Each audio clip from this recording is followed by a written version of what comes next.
And we are back. Unofficial commentators, JJ 98 over there, Coach Paki over here. Exciting week again. Take over, man.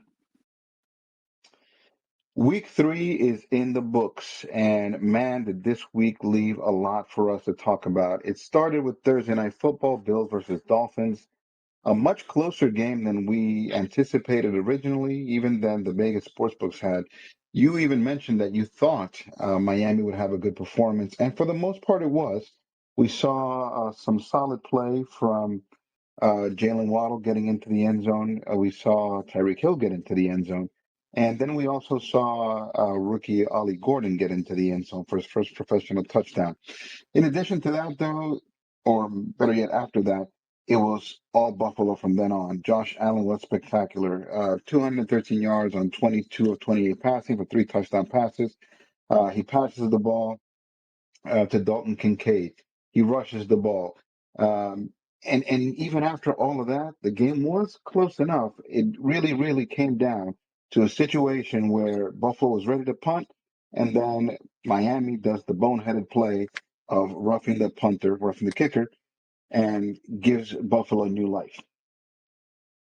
Yeah, I told you that was gonna cover, dude. Like it was like about a 12-point spread. And when it's divisional matchups, crazy stuff happens. I was expecting more crazier stuff. But seeing the outcome of the game, I didn't see anything that crazy. I was just surprised Buffalo didn't put up more points. For the if you look at the box score, you look how James Cook played, like you already mentioned, Josh Allen, right? Like you would expect them to put up more than 31 points. I think the big part that was missing was either like a big defensive touchdown or like a special teams touchdown to really like take this out of the wall, like stretch this out of the whatchamacallit, the spread, but it didn't happen. But Miami did play better than they played all season, but they're not even close to Well, Buffalo. let me tell you something. Vegas is not all that far off. The game ended by 10, and Matt Prater did miss a field goal. So it could have just as easily gone exactly the way of the spread, but I'm not saying the fix is in. He did miss a field goal I after guess being that spectacular weeks prior. I guess that missed field goal is the freaky thing that I was expecting to happen. Dude, Well, that and the roughing the punter. I ran into so many games where it's like it's gonna be a blowout in my opinion, and it's a divisional matchup. It's on prime time, and then all of a sudden there's a big punt return, and then somebody fumbled out of nowhere, and then the no-name defender recovered it, and the game is close. Like you see the craziest things in divisional matchups, right? So We're I we're guess gonna I get guess to that's the it freaky one. soon enough. But I did say, well, I'll save it for when we get there, but I'm for sure gonna mention it. Let's talk a little about Sunday. So Sunday was categorized by special teams play.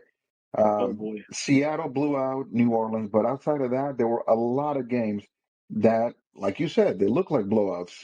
The Rams were up at one point 26-7 on Philadelphia, Best and game of they the week, by the lost. way. Go Birds. Not because I'm wearing an Eagles hat. Shout out to cousin Juan. That was an amazing ending to that game. Yes, the game turned on a blocked field goal that was returned for a touchdown. A similar situation happened over here with the Jets and the Bucks, where the Bucks had to come back, and once again Baker Mayfield doing it in the 2-minute drill to get his team in scoring position for the win. Another game that wasn't necessarily a blowout, should have been a blowout in most people's opinions, was the Packers versus the Browns. The Packers basically led end to end until, again, another block field goal, special teams play again, and then it comes back around. They win it on a 55-yard field goal as time expired. Dude, just over and over and over. It was special teams was the name of the game this weekend.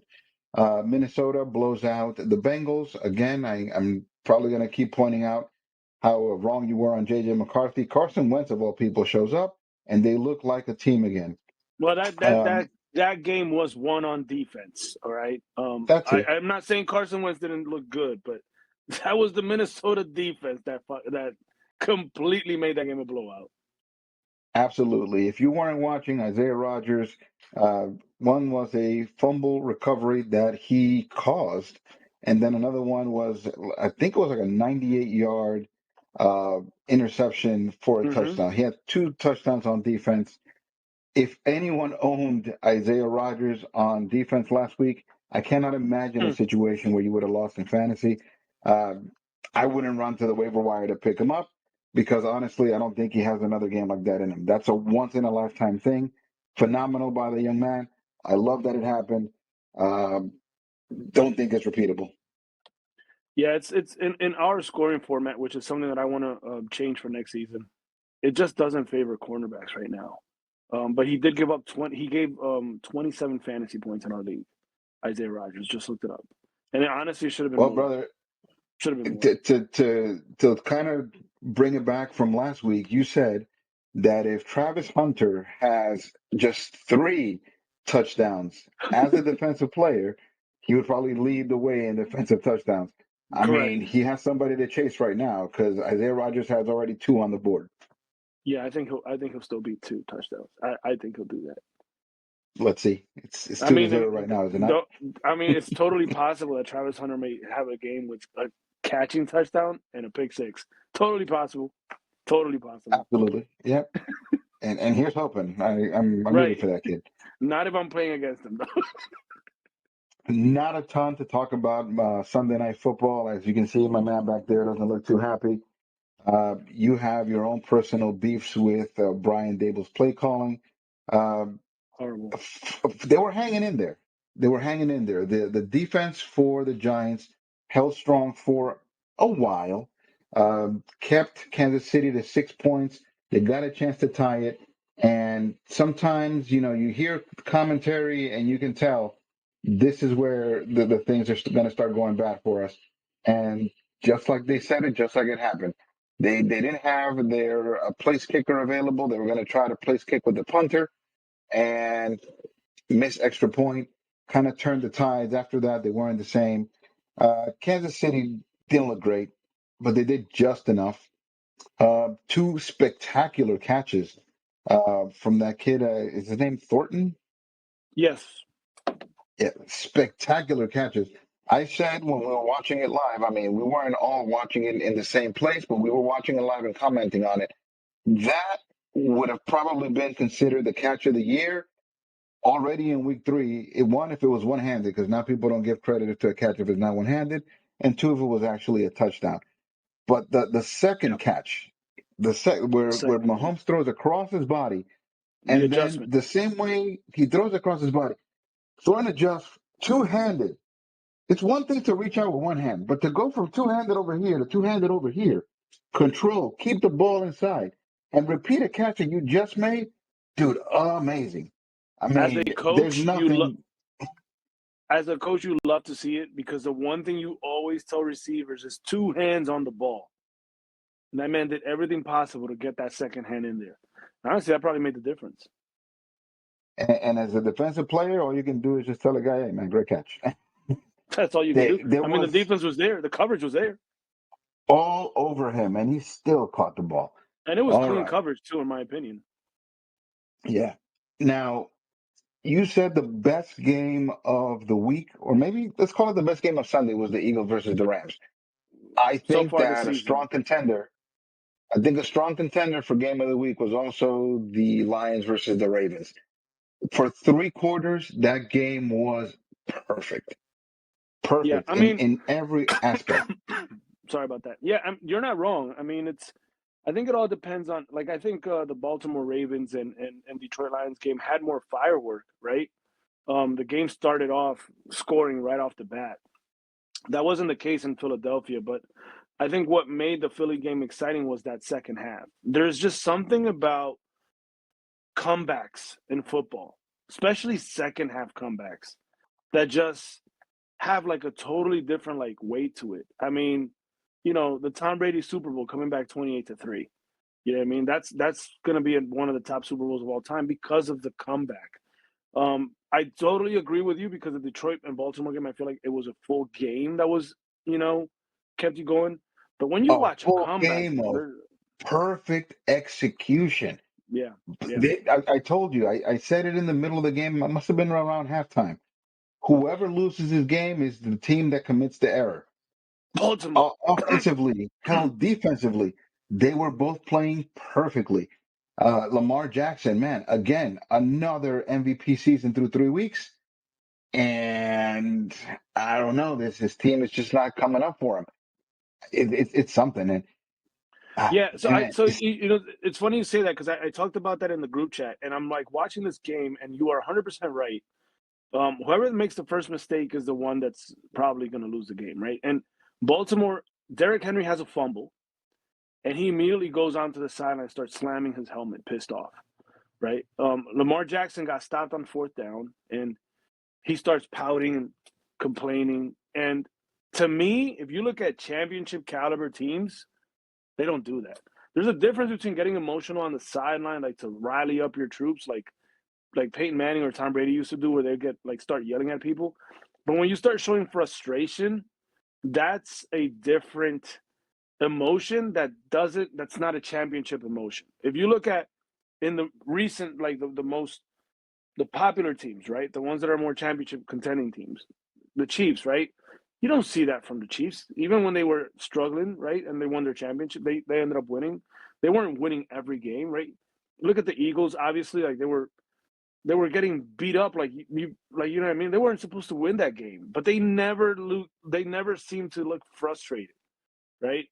You look at Josh Allen. You don't see that from Josh Allen. Like I think that emotional inconsistency in Baltimore is what's dragging that team down because you it's need to clearly have a not short football memory. and it's not Yeah, talent. clearly not. It's not lack of talent. They have receivers, which is one of the things that we're always missing, right? It's they have one of the best offensive lines. They have the best center in football. They have a great defense, so it's not lack of talent. They play amazing. They're super fun to watch. Big plays all the time. So it's not. It's in here. You know what I mean? It's in here. It's in your head. What does it say that the two games that they've lost, Derrick Henry's fumble in the fourth quarter, the game that they won is where he had the least amount of carries, the least amount of yards. I think it's just a fumble thing. I don't think it's about least carries or more carries. I think the fumble is a problem. If you don't carry, you can't fumble. And Chris Collinsworth said it. I don't think he said it in yesterday's game. I think he said it in the past Monday night game. He said defenders are better than they've ever been at punching the ball out. Like back in the day, it would just be Peanut Tillman. Like that what made him. That's what made him famous. Peanut Punching. puncher. Yeah. Now everybody does the peanut punch. Everybody does it. Everybody. It's a regular drill Totally. all the way from high school, from youth football. It's a regular drill that they teach defenders to punch the ball. So you have to protect it more than ever. You obviously can't give them the ball less. That's not the recipe to win. I think it's just a matter of protecting the football. So far. That's just one game. I Oh, wouldn't. dude. I wouldn't say I that. hear you. Yeah, I wouldn't say that. And they play the Browns. You know what I mean? So it's like, yeah.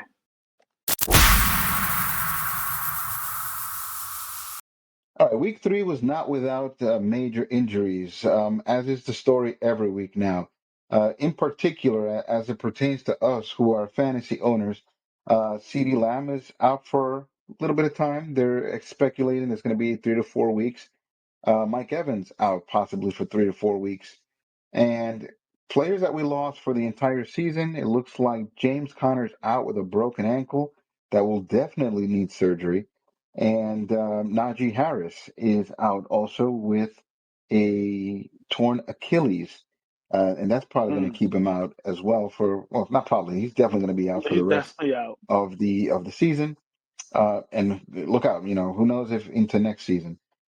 Nick Bosa, on a smaller scale, also got injured. Smaller scale fantasy related, but as Wait. far as, Hold up. Another 49er injury? yeah, dropping That's like like flies. 3 weeks in a row that we talk about this. Yep. Just wanted And to guess put what? that out there. What? They're 3-0. They Yeah. they make it messy and they find a way to win. Yeah, but that's a bullshit 3-0. They are so pretenders, in my opinion. They've played three bullshit teams, and they're Oh, probably going to win again in week 4. I mean, there's they can't win with all of these people out if they stay out long term. Right now, they are down George Kittle, they're down Brock Purdy, they're down Nick Bosa. And I haven't really seen is Ayuk playing? I haven't No, seen he's him out. do it. He's out. He's out. Yeah. He's So still there on. you go. He's not eligible to come back to at least week 4. He's on the Oh, PUP okay. list. He was on So, IR. but he's probably not coming back to at least week 6, is what because I All have right. him on my So of the IR. So that's why. players, yeah, of the players that we care about, the ones that directly affect our fantasy, who are you looking to replace? Give me something from the waiver wire. Who's replacing James Conner? I mean, it's not in the waiver wire anymore. Somebody picked him up. I don't know who, but I saw somebody picked him up because I think I had him on my team and I dropped him, and that's Trey Benson. I had him on my team. I dropped him to pick up all these other running backs, which I don't regret I guess the because question, Paki, is there is the backup to James Conner immediately who you go after, or do yes, you find someone else on the waiver wire that can possibly provide? No, you just nah, go with his backup. yeah, Trey Benson's pretty good. He was already getting touches, and I think he's just going to get more touches. I don't think he's as good as James Conner. So I don't expect him to be, you know, a James Conner replacement. I don't see Arizona being a running back friendly system like the Shanahan system where like they got zone read running backs, which is plug and play, right? So like they can whoever running back plugs in 49ers is going to give you points. Any running back that's plugged in the Rams or the Packers is going to give you points. That's not the case for Arizona. Um, but Trey Benson I think is the guy that's going to get the most touches. To me personally, fantasy is a game of touches, right? You want somebody that's going to be on the field a lot, it's going to get the ball a lot. So Trey Benson is probably going to pick up those touches that were for James Conner. That James Conner did with them, I don't know. I doubt it, but he's going to give you some production. But that's the guy I would go for. I think it's no question. It's going with that guy. All right. Does Imari Demercado factor into this at They've all? Does talked he about take away any of the touches? he was also thrown around last year because he was supposed to like pop out, but I don't see it. I don't think He he's going to take sucked. touches away from Trey Benson. I think he's going to be the new Trey Benson. I think he's going to take. Yeah, I don't think he's as talented as Trey Benson, and I think he's going to get 5 to 7 carries a game to sub out Trey Benson. But unless Trey Benson gets hurt, I don't think he's going to take the job. All right, so it's definitely Benson. All Yeah, right. yeah, When it I'd go comes with to Benson. Najee Harris, I think that his backup is immediately placed up to fantasy tier one potential. In his absence, Marion Hampton did everything. That's what I was going to say, Everything dude. that That's what I was going to say. I don't know if I would trust another running back in the Chargers right now after Najee Harris is out. Hampton was the number one back, and I think they're just going to give him more work. That's the John Harbaugh. I'm sorry, Jim Harbaugh, right? I keep confusing those fucking John and Jim. Jim is That's on the the Chargers. that's the Jim Harbaugh mo. I think, and you just said it. I think Hampton's just going to pick up the slack. I wouldn't jump on the waiver wire for a backup running back because I think Hampton's just going to. I think Hampton's value just increased. You know what I mean? I don't think it brings up the value of the backups. Pretty much. That's my I was personal ready to opinion. call Najee Harris a bust. Then I went back and looked at his numbers: over 1,000 yards every season, over 4 touchdowns every season. I mean, I don't know what I was expecting or why he doesn't stand out more to me. I'll tell you why. Why Because Steelers? no big plays. Oh, I mean, but he's consistent. I mean, 4 point whatever yards every single play. 100%. 100%. 4 yards is all you need from a running back. But what gets people's attention is the big runs, the explosive plays. You know what I mean? You don't see that. A Like I lot said, of he people gets the carries, but not so much the touchdowns. All right, Barry how do you Sanders is the prepare? Barry Sanders is the running back with the most negative yards in the history of football, but nobody cares because he had so many big plays. You know what I'm saying? So yeah, that's probably why he doesn't stand out. All right, how do you replace CeeDee Lamb? That's an easy one. I don't think. I mean, your boy Cavante Turpin might be used a little bit more here and there, but that's another situation like the Chargers. I think George Pickens' value goes up. I think Jake Ferguson's value went up, the tight end, right? Because after CeeDee Lamb went out, Ferguson was the one that was getting all of the looks. He got a bunch of targets. Now that could have been Yep. just because of the in-game situation, right? Maybe they'll game plan, like they'll work around their offense a little better to get more George Pickens involved. But Turpin would be the runner up, right, to be the number 2 receiver now. So he'll have a little bit more value. But I don't think he's going to be getting the touchdowns that CeeDee Lamb gets. Like, CeeDee Lamb is an explosive player, right? So CeeDee Lamb isn't just about volume. This guy is about like big plays. So I don't And know if these you guys are don't going to think make it. Pickens is capable of that? Yes, that's why I said Pickens' value would go up. But he's not CeeDee Lamb though. Come on, man. His value will go up, I but he's don't not think going he to be is CeeDee either. Lamb. Yeah. But CeeDee with Lamb's usage value goes up. comes, higher usage, higher rewards, I want to say. Yeah. Pickens will definitely Mike get more value. Mike Evans looking at probably 3 to 4 weeks with a hamstring injury. They're saying he had a hamstring injury last week. He's getting up there in age. He wasn't necessarily overtaking a lot of the action over on the Bucks. It looks like what's his name? Ibuka? Mecca Abuka. Ibuka is the one that's been in the end zone damn near every week so far. Yes, sir. Um, Truth be told, he might be front running for offensive rookie of the year at this point. Is it more Ibuka? Does he get different coverage now that Mike Evans is out? Is it worth picking somebody up if you own Mike Evans in fantasy? So I think we talked about Mike Evans in the past a couple episodes ago that he probably won't get it to 1,000 yards again, and if he does, he'll barely get it just like last season. But the touchdowns will be there. He was scoring touchdowns. Now with the injury, for sure he's not going to get to 1,000 yards. I think Emeka Abuka's value goes up. I love that kid. Ohio State is wide receiver university. Every wide receiver that comes out of Ohio State, same like LSU, they're just balling out. I know there's some criticism on Marvin Harrison. That's another topic. But the big news here is I don't think there's anybody to pick up because supposedly Chris Godwin is coming back. So Chris Godwin is scheduled to return week 4. So you take out Mike Evans and you add Chris Godwin into the equation. Chris Godwin is already owned in most leagues. So your third option, if you want to pick a receiver, there would be Sterling Shepard. As a Giants fan, you know what Sterling Shepard's value is. I don't expect him to be, lighting up the scoreboard. I think this is going to be the Emeka Abuka show and the Chris Godwin show.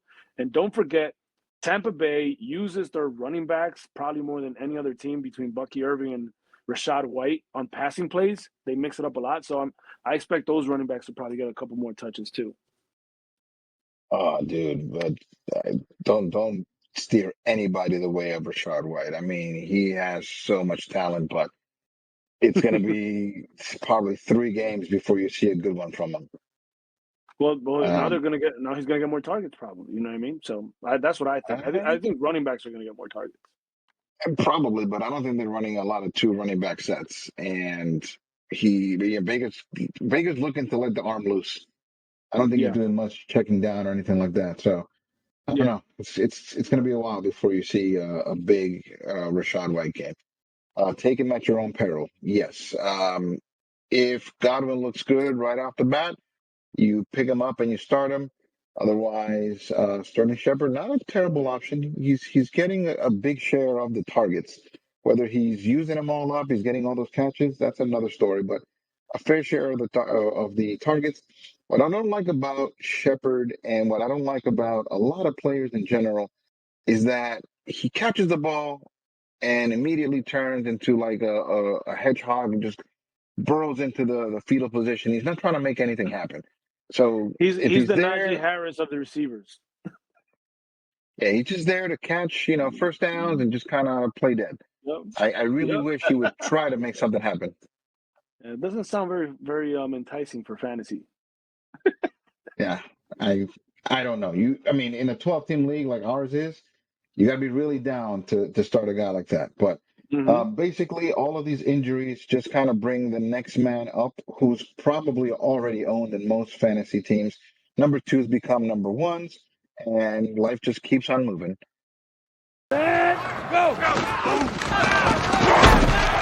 Into the results for week 3 of the League of Haters. This week, a couple of ups and downs, not too many uh, surprises, I want to say. Well, depends on who we pick, right? We pick opposite, but not a lot in the way of blowouts. The biggest blowout was only by 25 points.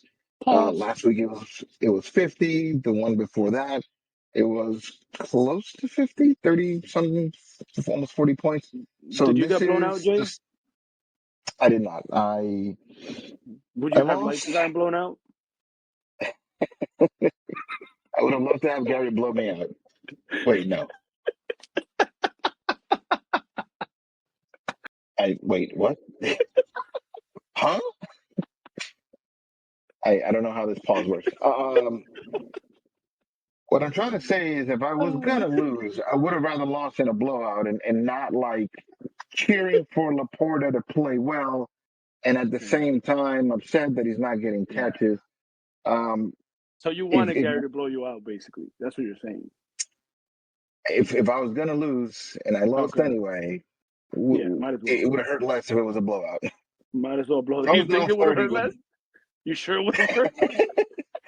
a blowout hurts less than a ramming for sure. All right, so two girls, one cup. Loses to the system. The system scores So good. 127 points. It was close, but defensive performances by a branch of the Detroit Lions made it so that I was not able to catch up. GAD we got down big from what he did last week, where he was the highest scorer. This week only scored 115 points. Would have There were other teams that could have beat him with that score. Nonetheless, that was enough for him to beat. This team looks like garbage. Like you said, he's living and dying by the Dolphins, and basically just in the league to Yeah. pay And some he lost dues and Mike stuff Evans like now. that. And he lost Mike And Evans. he lost my guy. All right. Lion Kings beat the Purge. I Bad told you I week would for the win. Purge. Told you I would win. Yeah, Because he got CeeDee Lamb. That's why. bad week for the Purge. It's hard to overcome a zero. Zay Flowers spent the whole first half without scoring any points. Uh, Dak Prescott was supposed to blow up and have a monster game. He did not. So, congratulations on your first win. The following matchup, El Monte Candela. We're turning This this was shit the biggest around. blowout. This was actually the highest score of the week, 135 points, down It's 20 not points from the week expected. before. Monte Candela beats Hertz Can't Hear You Ramsey.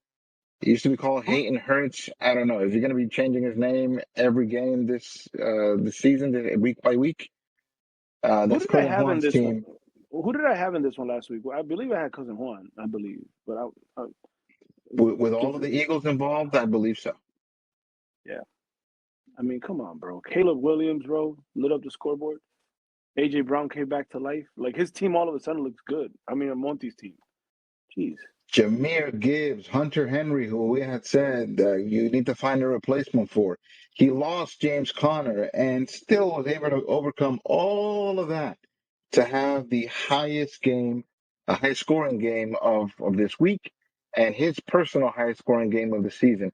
Caleb Williams all of a sudden is Steve Young, just doing everything, throwing darts, running here and there. I didn't know he had that in him. A lot of underperformers in Hertz Can't Hear You Ramsey. I believe I told you, man. It's a game of volume, and there just wasn't enough over on Cousin Juan's team. I mean, what hurt him the most is that he played against AJ Brown. You got Jalen Hurts ranking on points as well as AJ Brown for the other team. So it's tough to beat. That's always tough to win like that. This one was close. Oh my god! Um, Oh my god! And I have to talk about it because, but Ashton Genty, bro, it's so hard to watch. I'm not gonna say more than that. I'm just saying, like, fuck. this game was close, and I think I had La Maldición Inca on this one. Malik Neighbors disappointed this week. Not his Mm-hmm. own fault. I didn't like his body language, but not his own He, fault. of Um, course, I would have the the, same the, body language with that bum ass coach you got in your background. yeah, By the way, and he's I not the said it play while we were caller. watching it live. By He's the way, not. Brand Dable is not the play caller, but he's the head coach and he's an offensive guy. So you should be able to step in and get your fucking star receiver involved, sir. Yeah, I mean they tried, but it's. I said it Maybe while we were watching. maybe his Everything up and microphone was over the muted. middle, maybe. Everything up and over the middle was available. it looked like there were two speeds on offense. It was a check down or a moon ball. And every so often, when they remembered they had a running back, they would mix in some Scatterboo. Even though I don't think Scatterboo was originally part of the game plan, Tyrone Tracy goes down with an injury. That's an injury we didn't talk about. But Scatterboo is just a rabid animal. Wherever this guy comes out, he's running like he doesn't care for his life. Yeah, I love Scatterboo, bro. He's like probably one of my favorite players to watch this season. I'm not even gonna lie. Just give him the ball all the time. I don't want to see anybody else in the Giants. I just want to see Yeah. Scatterboo, and that says a lot because Malik Neighbors is fun too. But I just love seeing like this physical runners, dude, just in your face. Oh my god, dude, Scatterboo, bro, and I can't believe I have him on my team. So big performances from Lamar Jackson. Pretty much Lamar Jackson carried this team. I don't see a lot of people that like overshot their projection by all that much. Rome Odunze gets back into the end zone, but it's not like he had a ton of catches or anything like that. Khalil Shakir's day was basically saved by the touchdown. Justin Jefferson still underperforming, only 5 catches, 75 yards. This team was essentially carried by Lamar Jackson. They won by a slim margin. Those Lamar Jackson points were competing with the Jordan Mason points. Jordan Mason, who was playing in place of Aaron, uh, Aaron, I Jones, almost said Jones, Donald, Jones, Jones, Aaron Jones. Jones. Yes, playing in place of Aaron Jones. I don't know how long Aaron Jones is out for, but until he is, Jordan Mason seemed more than a capable backup. I venture to say he might even take over that job by the end of the Yeah, season. he's taking. He already took the job. I think he already took it. I think so. By the slightest, just over one fantasy point, Wakanda Panthers remained undefeated, 3-0 to stay in first place, Mm, winning over screenshots. Um, that's gotta just hurt, dude. consistency all around. I mean, the David Montgomery 151 rushing yards and 2 rushing touchdowns definitely carried this team, but defensive consistency. I think I told you, man, we got to do something about defense. All they do is add points. They never cost you a game. Devontae Adams looks like he has new life, getting again into the end zone. Jared Goff playing consistent, not a ton in terms of fantasy production, but it was definitely enough to overcome the poor performances from Debo Samuels, Jamar Chase, Chase Browns, and even with Josh Allen and Mark Andrews' appearance, this wasn't enough to overtake him. Again, won by the slightest, but that's in a game of inches. This is what gets you fantasy victory. So far, Wakanda Panthers is 3-0. Man, I'm 1-2 so far, and I was thinking how Yahoo had me possibly going undefeated for the whole season. I guess a lot of that Wow. I guess they had a strong belief in Joe Burrow, who I lost in the first week, but or was Were, it the were, second week? were you one of those guys that got like an A plus or something like that? Absolutely got an A plus. That But that's a Yahoo guys, curse. this Yahoo curse. it's a cheat though. If okay, so if you're drafting, this is the trick. If you want to get an A plus, I don't think you do because people Yeah. think it's a jinx. But if you want to get an A plus, all you got to do is Draft three quarterbacks. pretty much, yeah. Yeah, that'll give you an A plus.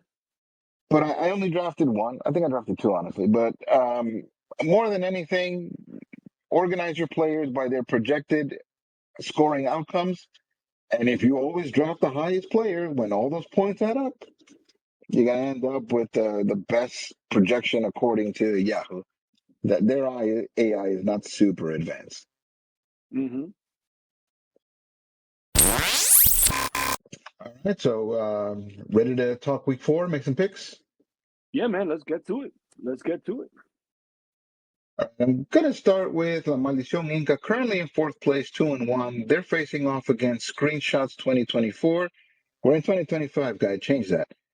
Um, I'm gonna go with La Maldición Inca. Jackson Smith in Jigba is unbelievable. Model of You were right. consistency. Where Jay Yeah, was right. model of consistency. Thank you. Wow, new segment. Model of consistency. Jordan Mason taking over for Aaron Jones. He's looking good. He looked good last year when he took over for Christian McCaffrey. This dude is someone to bet on.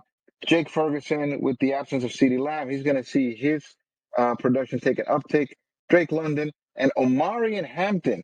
I mean, two running backs that are heavily influenced by the fact that the guys ahead of them in the depth chart are no longer there, at least not for the moment. In the Jordan Mason case, Jake Ferguson is also going to get an uptick. I don't see how he loses this week. I'm going with La Maldición Inca.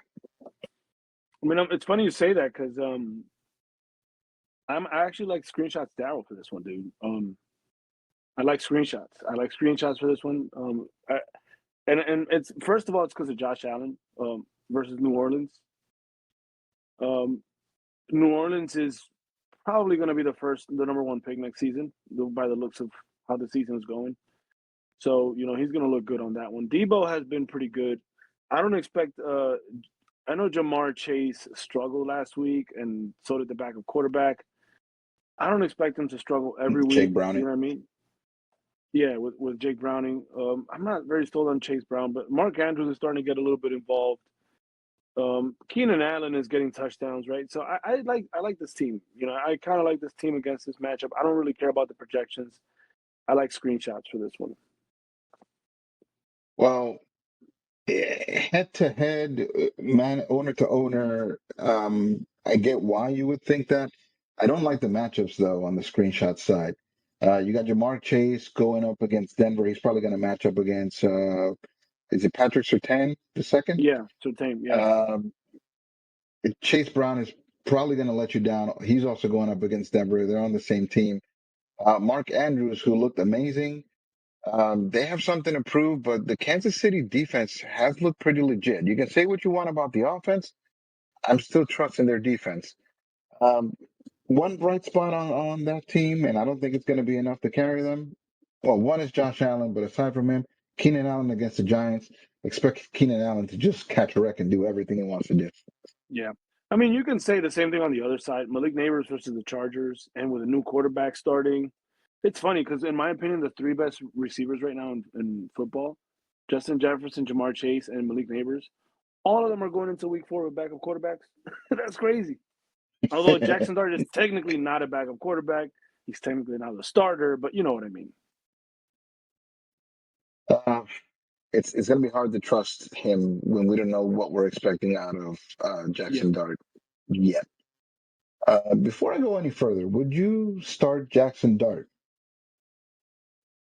Wow. I mean, if you're struggling for, I mean, it depends on who's your starting quarterback. You know what I mean? I mean, do you think the Honestly, opportunity is going to be there? that's a good question. I think Jackson Dart. It's his first NFL start. I don't think it's going to be there on week 1. Like if I do add Jackson Dart into my roster, I don't think I'm bold enough to start him right away. You know what I mean? He's an athletic quarterback, so there's always the upside of possible rushing yards, right, and possible rushing touchdown. That's a possibility. But then at the same time, it's like, and I'm sure I don't know if we're going to get into this later, but I don't trust the Giants' offensive play calling. I really don't. So I'm curious to know: are they going to use him to the best of his abilities, or are they going to force him to fit into the system that they have, All right, which I let's hate? save that for Coach's Corner. Let's go back to making picks. Don't Well, you spoil the asked me. I'm surprise yet. sorry, man. You No, asked no, me, man. that's my bad. I I got you can started. I can All geek right. out, bro. The first overall right now, 3-0 Wakanda Panthers are facing 10th overall, 1-2. Hertz can't hear you, Ramsey. All right. So this week I'm gonna go with the Wakanda Panthers. The projection has it close. I don't think it's gonna be close at all. Jared Goff is gonna catch wreck. Jared Goff has scored damn, what was it yesterday? 38? It was 38 yesterday, 50 the week before. This guy has almost 90 points. I mean, his offense has almost 90 points. And they're going up against Cleveland, who's a better than anticipated defense. But I see them more as run stoppers and pass stoppers. Uh, Lamar Jackson had his way with them. I think Jared Goff is going to do more of the same. Expect a big day from Amon-Ra St. Brown, who's not in this matchup, but for Amon-Ra to have a good game, you basically have to count on Jared Goff having a good game. I like Ah, Derrick I Henry. disagree with you on that one, but Oh, when it's my turn, I'll say why. for sure. Because All that's right. actually one of the talking points I had for this. For Derrick Henry, you got to give him his. You said he earned his touches. He's gonna have to make up for what he did last week. Has a chip on his shoulder. Expect a big game from him. Brock Bowers, model of consistency, and David Montgomery looked great last week. Does he have two games like that back to back? I don't know. But even then, I still think this is going to be enough to overtake Hurts can't hear you, Rams. Yeah, I mean, David Montgomery, I mean, he's touchdown dependent. I don't think he's going to put up 28 points because he's not going to break out a 70-yarder every week, right? But I think he's probably going to score his Much less two, two. right? Much less two. But I'm actually going here with Hurts can't hurt me. And the reason why, for me personally, because I think these two teams are pretty evenly matched. Like, it's crazy how if you look at the roster, right? Like, Devontae Smith is a wide receiver 2 versus T. Higgins, wide receiver 2. Cortland Sutton, Devontae Adams are both wide receiver 1s, but they have put similar stats. Derrick Henry, Devon A-Chain puts a lot of points. Like, they're very similar teams. But I think the biggest difference is for Jared Goff. If you look statistically, most weeks that Jared Goff has a big fantasy week, because he had a great game last game, and Amon-Ra had a great game last game, but it didn't reflect in fantasy. However, anytime he has a big game in fantasy, it's because Jameson Williams has a big game, which is bombs or us. So if Jared Goff has a big game, that means Jameson Williams most likely is going to have a big game. And if that's the case, those receiver points obviously are worth more. And I expect, if Jameson Williams sucks, most likely Jared Goff is going to suck, fantasy wise, not in reality. That's why I'm going with Hurts. Hurts can't hear you. I feel like that nullifies the quarterback. And of course, Jalen Hurts, tush push central, dude. He's probably going to score another touch. You have to expect him to score a touchdown every week at this point, even if he doesn't. I think the surprise is when he doesn't, right? So I'm gonna go with Hurts. Yeah, Can't hear you, bro. I feel it. All right, next game we have a GAD Gigas team 2-1, third place. They're facing off against the Purge, currently 1-2 in eighth place. Wow, this is a bit of a toss-up. I think that. All right, I'm gonna go with Gad. Right, I'm going with Gigas team. I played against them already. I know what they're capable of. If he sets his lineup, this team is scary. That said, I'm going to talk about the other side. I'll let you talk about Gigas players. I'm going to talk Mm-hmm. about Joel Brito. Um, Dak Prescott is going to go up against a Green Bay defense that's been stifling.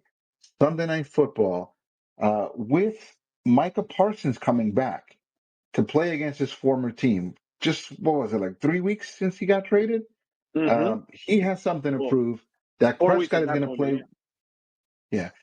Yeah. Dak Prescott is going to be without CD Lamb. And by proxy, the Purge is going to be without CD Lamb. Garrett Wilson will, oh man, I was going to say he won't have another week like he had last week, but it's looking like Justin Fields is still in concussion protocol. It looks like Tyron Taylor does favor him. So uh, there's a chance here. Yeah. There's a chance for a big performance from Garrett Wilson. There's a chance for big performances from TJ Hawkinson against Pittsburgh. And I like Kyron Williams. This dude is so good. You talk about bell cows, he gets the opportunities. He won't always get the points, but he gets the opportunities. Um, I like it. I just think the loss of CeeDee Lamb is going to be too much for this team to overcome in what should be a really close game with Gika overperforming. I'm taking GAD to win. I'll let you tell me the reasons why, but Yeah. those are my thoughts on the Purge and why Purge doesn't win this week. Yeah, there's no doubt about it. There's no way I can take the Purge. I'm sorry, man. I'm taking GAD as well. I mean, and I know you already talked about the Purge, so I'm not going to talk much about it. But the thing that I'm looking at is CeeDee Lamb is out. He's got the fifth waiver wire pick. There's nothing on his bench. So his best shot is hopefully getting a wide receiver on the waiver wire, which is probably going to be Thornton or one of those guys, which are inconsistent. So it's definitely going to be GAD. I mean, we already talked about New Orleans being probably the worst team in the NFL at this point. James Cook is going to cook, right? Um, I love the combo of having James Cook and Josh Jacobs. That's a solid running back combo. So they're probably, Dallas's defense is just non-existent. So I expect these running backs to have a big week.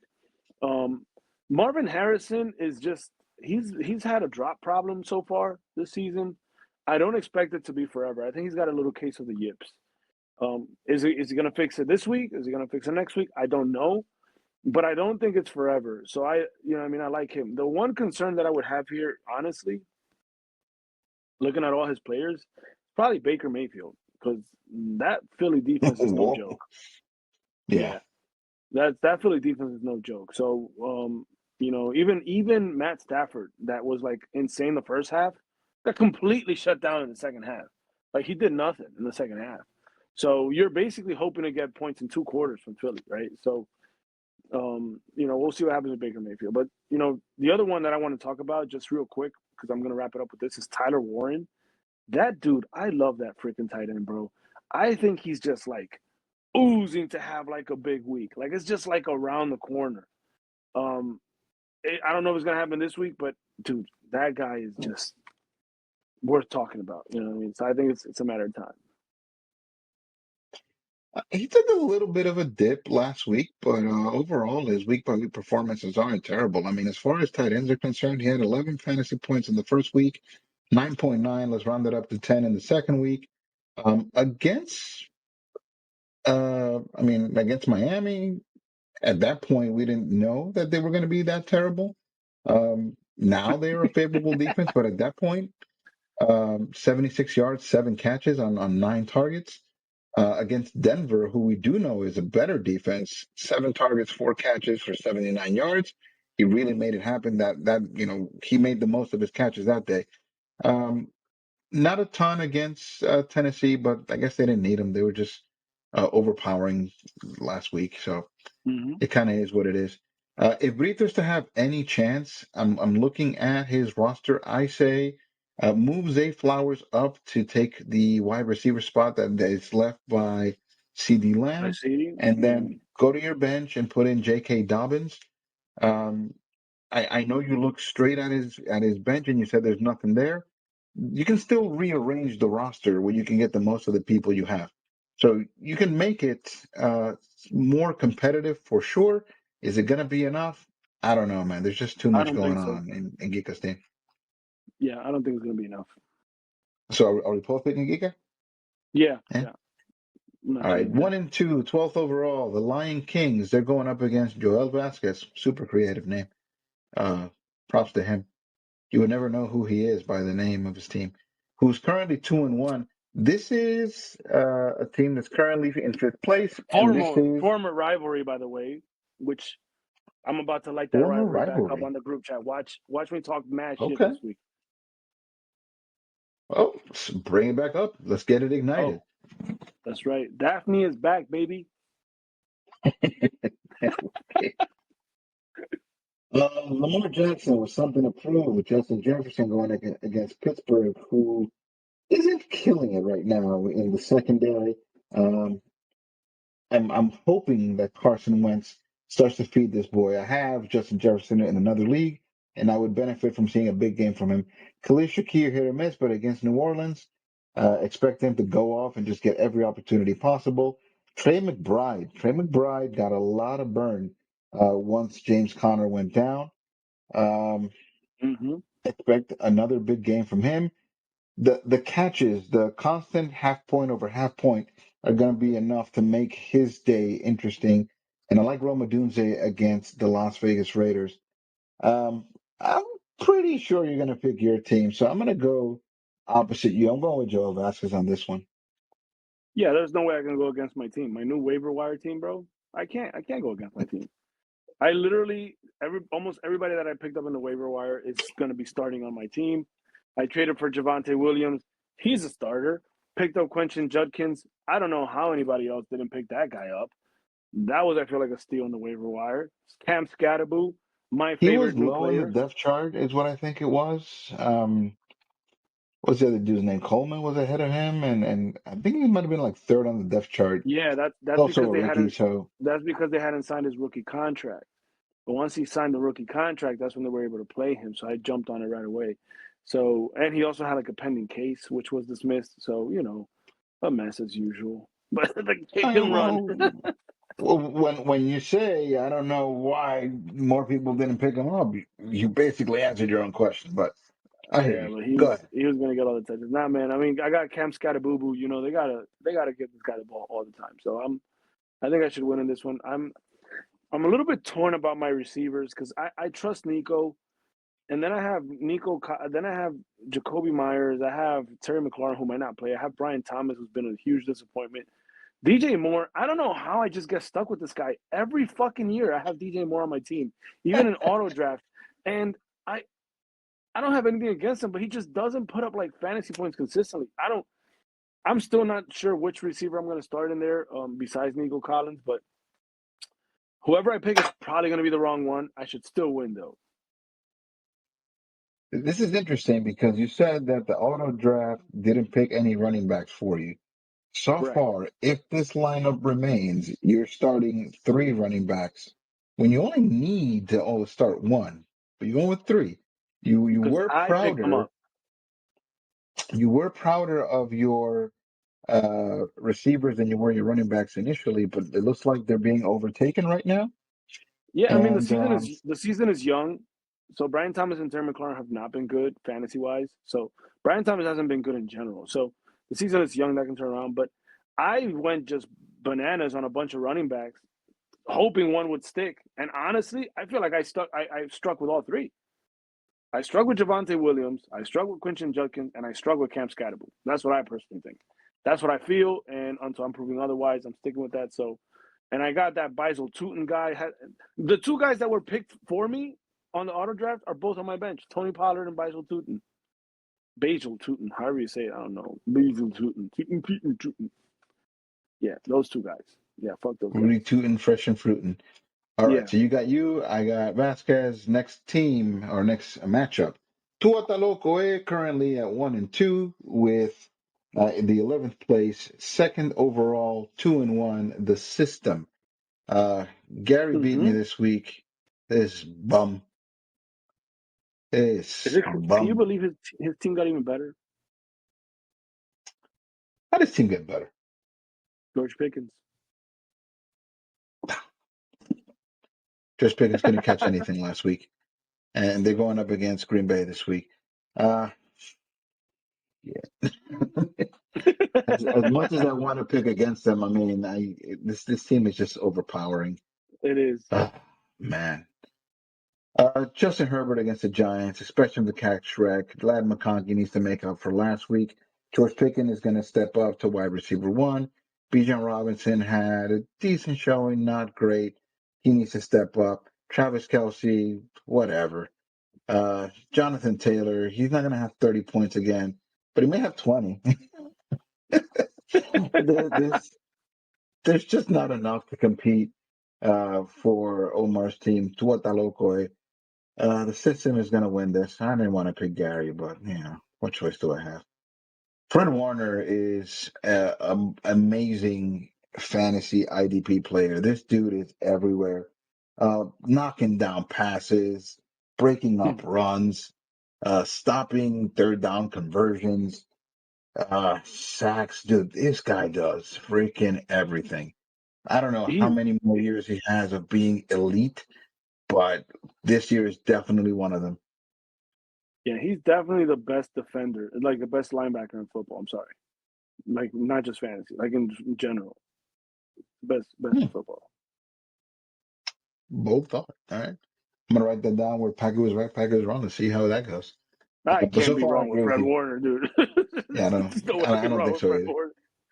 The only thing, we're knocking on wood here. The only thing that can stop Fred Warner is injuries. He's playing for that And he does plague play for the San Francisco 49ers. team. Yeah, he plays for the plague Niners, so who knows? But yeah, this week I don't expect any surprises. I think Gary has this. Any bright spots on Omar's team? Yeah, I think Gary should take this. I mean, I'm not gonna really try to sugarcoat that. I think it's going to be hard for me to pick against Gary every week unless something happens to this team. It's just too overloaded. If there is a chance for Omar to win on I this could have one, beat him this week. He could have been the 1-2, but yeah, yeah, whatever. coulda, Sam woulda, Laporta shoulda, played a great football game, not a great coulda, woulda, fantasy shoulda, game. coulda, woulda, shoulda. It doesn't matter if you win That by an it. inch or a mile. Every true winner knows winning is winning. Yeah, Plus, whatever. remember, you have to win the If I see you game in to the win the game. playoffs, bitch is on. Plus, remember, you have to win the game to win the game. You can't just lose the game. So, You can't um, win the game by losing the game. speaking of that phrase, right? I think the best chance here is for Miami to like come out of this slump and just automatically just turn it up against the Jets and make a statement game here. You know what I mean? That's Omar's best chance, honestly. If he is going to win, because then you have Tua, you have Tyreek, you have Jalen Waddle. So if that happens, right, that's the only situation where I can see them winning. They lost Mike Evans, right? So you got to see what. Dude, it looks like a lot of people are going to be going for receivers on the waiver wire. Now to look at it, but me knowing Omar, he'll probably bump Jalen Waddle up to receiver and start Ollie Gordon just to make it, full Dolphin. If I know Omar, he's seeing something in Ollie Gordon that nobody else is seeing, which is probably just going to contribute to the loss even more. But again, this is the only way. I mean, we talked already earlier about how cool Emeka Ibuka is, right? Obviously, Saquon Barkley can have a big week. Things can happen, but there's so many Dolphins on this team that there's only one way to win. There's only one way. I don't see any other way. I'm going with Gary, dude. There's no way. If there's any bright spot, is that I'm looking at this as I'm looking at this on the screen. Matchups wise, Omar has a lot of greens, more greens even than Gary. Yeah, The holy Jets, shit. the Buccaneers trying to stop Saquon. Uh, I guess Detroit isn't great at stopping tight ends, so there's opportunities there. There's opportunities for you to beat your expectation. Truth be told, so far, Saquon this week, his two better weeks were the exact same fantasy points, 16.4. And then last week, he took a bit of a dip, only 7.5 fantasy points. Could have been saved if he got into the end zone, but he didn't. So Well, then the breaks. just to give a little bit more context here, the Jets and the Dolphins have a line of 44.5 points, which means it's not going to be a high scoring game, according to Yikes. Vegas. And the Dolphins are a 2.5 point favorite, which means they're not going to blow out the Jets, And according they to Vegas. play Monday Night Football. So you're not going to be in any position of advantage here. Omar's probably going to be down big and just watching the game, hoping they break out something big. Yeah. It's not like you said where like you hope that they get ahead early and just kind of keep it going. That could happen hmm on Monday, but as it stands, not great. Again, that's the only way to win. I think it's all on the Dolphins for him. Just repeating that again, but Vegas doesn't see it. I don't see it. Like realistically speaking, like what would you say would be if you, in your opinion, the Jets and Dolphins score on Monday Night Football? In your personal opinion, like I expect this game to finish Realistically like speaking, yeah, I I wouldn't expect like be a stunned, but like a 17-13, honestly. see. I was gonna say 20-14, so we're pretty close. I was gonna Yeah. say 20-14, and I don't know who's winning. Same. uh, It could be I'll give either the one. edge to the Dolphins. I'll give the edge to the Dolphins only because Tyrod Taylor is going to be starting. They won't He even needs have the Justin Dolphins. Fields, The Dolphins got to put up 40 points for Omar to win. and they have to be offensive points because if they're on defense, he's dead in the water. Yeah, All and he's right, got the to be last all these matchup to players. talk about: two girls, one cup.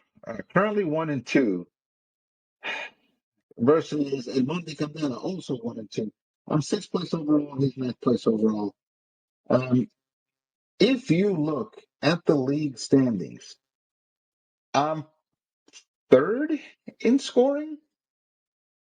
Yeah, something like that. Third or fourth in scoring out of a 12-team league. My team puts up points. I'm just getting beat in week 2 by the highest of all of the possible scores for that week. And then this week by a very slim single digit margin. I'm not losing again this week. Um, it's decided. I'm going to go with Kyler Murray as my starting quarterback. I picked up Russell Wilson last week. Glad I didn't start his ass. I have no faith in Calvin Ridley. It looks like Cooper Kupp has won that starting job for my team. Puka Nakua is Puka Nakua. I I love mean, Puka. consistency is what I'm preaching this year. I'm going to win on the basis of multiple catches and what they do with them. Puka Nakua, Kenneth Walker, Christian McCaffrey.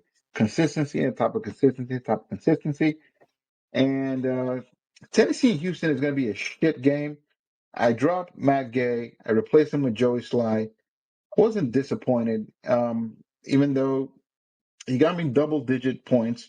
I think he did miss a kick, but all in all, he should have a better outing this week. Um, yeah, I see my team winning most or all of whatever Monty had going on last week is not repeatable.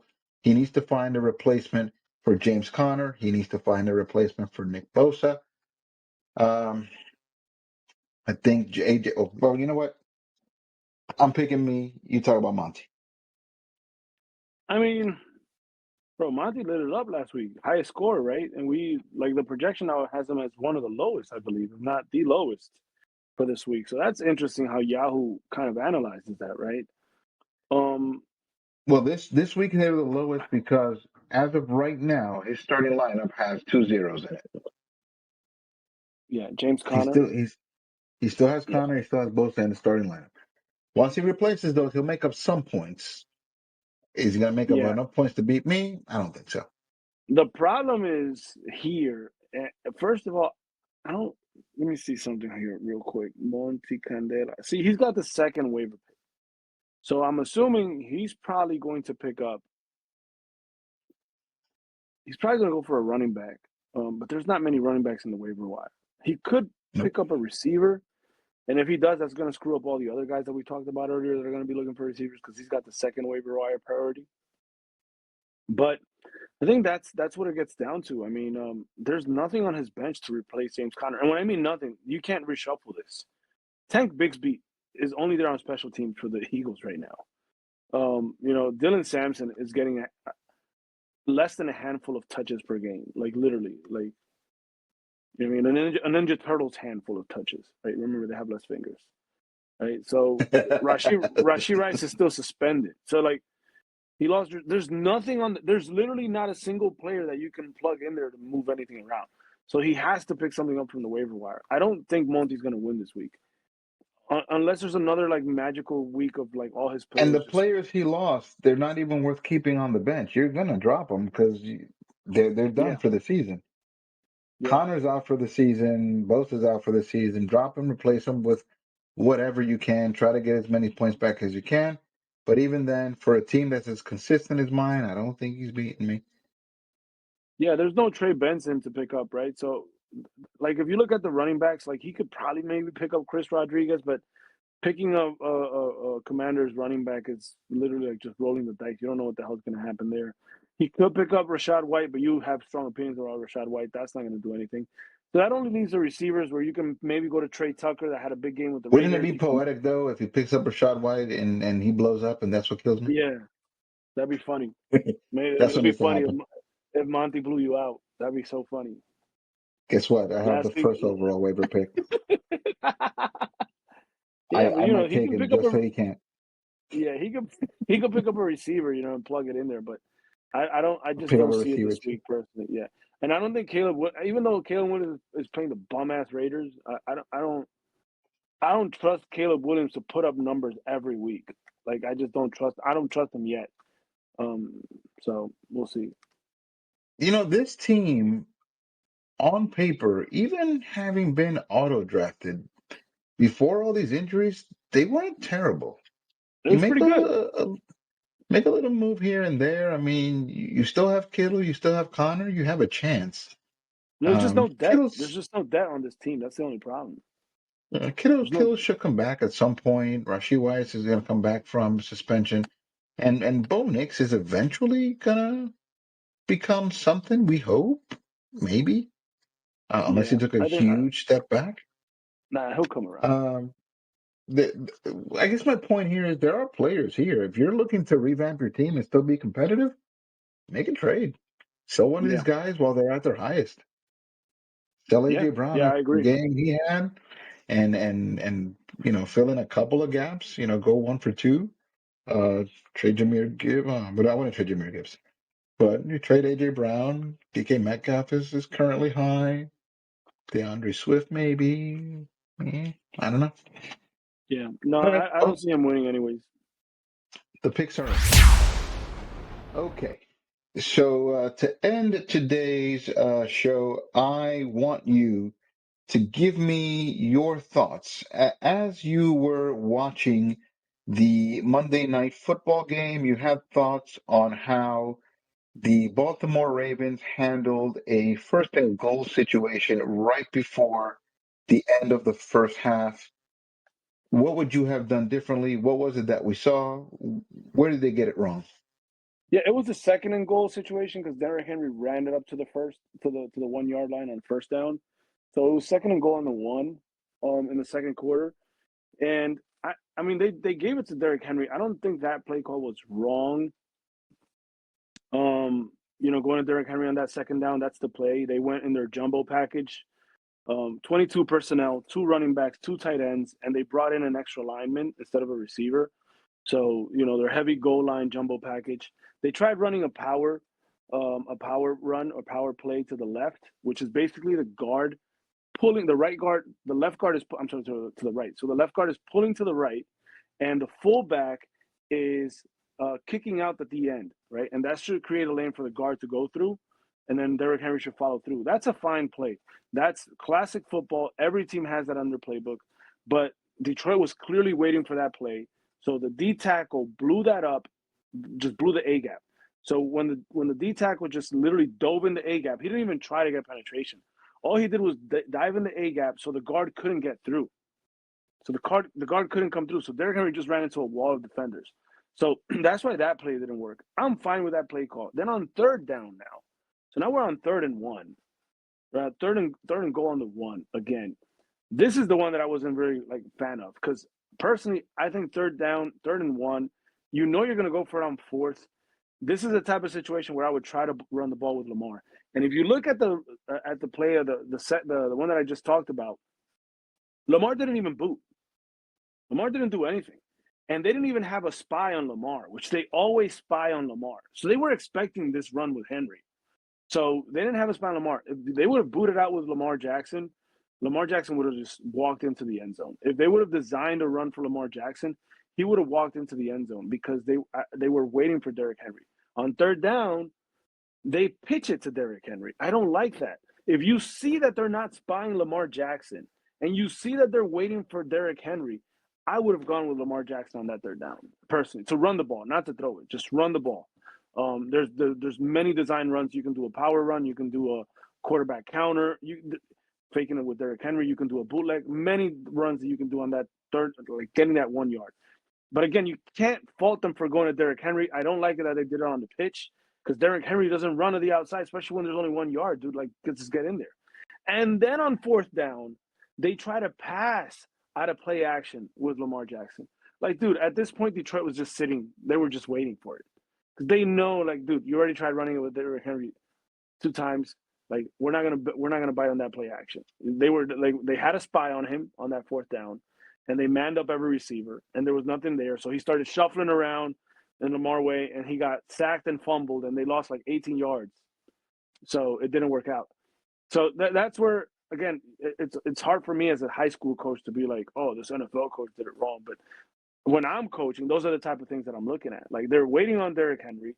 I'm using that to my advantage. I am going to try to go with Derrick Henry. If that doesn't work because they're waiting on it, I'm using that to my advantage in a different way. So that was just my personal opinion on that one. They played a perfect game up to that point. I don't know if I'm calling that a mistake per se, but definitely a missed opportunity. Missed opportunity, Another not a mistake. game, yeah, another game that you were passionate about was the Sunday night football game and the play calling from my man over here, Brian Dable.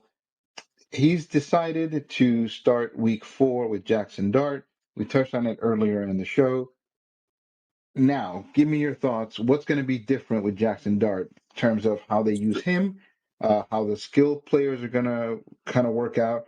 Remember, Tyrone Tracy's going to be out. He's not playing this week. So your starting running back is now Cam Scatterboo. Uh, Blessing in what's different? disguise. It's a blessing, by the way. I mean, supposedly Mike Kafka is the offensive coordinator and the play caller for the Giants, but all the blame is going to go on Brian Dable. Like, he's the offensive mind. He's the one that used to call plays before there. You assign it to somebody else that's doing a horrible job. Like, you're not doing anything to stop that. Like, you're sitting down in the meetings and going over the game plan. Like, this falls on you, bro. So I am blaming Dable. Um, in football, there's this thing, right? Like, when you're looking at plays, when you're looking at the defense as an offensive minded person, you're looking at and when a quarterback goes up to the line of scrimmage, you're looking at what they call middle of the field open or middle of the field closed. And theoretically speaking, is if you have two high safeties, middle of the field is open. And if you have one high safety, middle of the field is closed. Because that means they brought a safety down to the box that normally covers up the middle.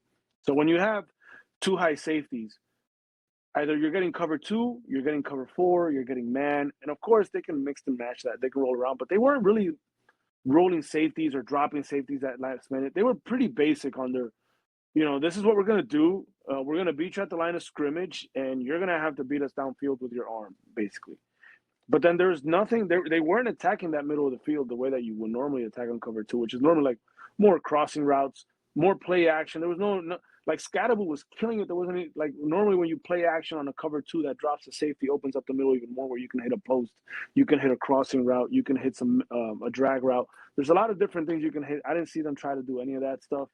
So I didn't like that at all. And I mentioned earlier, you're adding Jackson Dart in there. The question is, are you forcing Jackson Dart to fit into the system, or are you going to modify the play calling a little bit for Jackson Dart? Jackson Dart is more athletic than Russell Wilson. He can run more than Russell Wilson. I think you have to use his legs to your advantage. How do you do that? Obviously, they already bring him in for these like read option RPO type plays, right? They've been bringing him and plugging him in there. You can put that in I there, hate but you're that. going to have to I hate it because he's not the starter, but those plays work if he is the guy that's there every down. But they got to put in some moving pockets, right? Put him on the move, right? A lot of sprint. This is called a quarterback sprint, right? Where you move the pocket, quarterback sprints, not necessarily a play action. You got to add in play action. You got to hand the ball off to Scatterboo. That's what I'm expecting them to do. You already know that the recipe to defeat rookie quarterbacks is blitz the hell out of them. They don't know how to handle NFL blitzes. So I'm expecting a lot of blitzes coming to the Giants' way. We'll see how they handle it. I think that's how the offense should change, right? With this guy coming in, like I said, more mobile pockets, more play action, more bootlegs. Will they do that? I don't know. I don't know if they will because they didn't do it before. So we'll see. All right. And ladies and gentlemen, that's all we got for you today. Thank you for joining us again for another week of the Unofficial Commentators. Thank you for Cousin Juan for watching, if not for anything else, just to criticize us and everything we get wrong. But we appreciate your viewership, your listenership. Don't watch us anymore. Don't tell any of your friends to watch us. That's Go how you got Birds. to do it with him. You got to Yeah. tell him not to do something and he does Yeah. Yeah. it. All right. So until next week, Official Commentators, we out. Peace.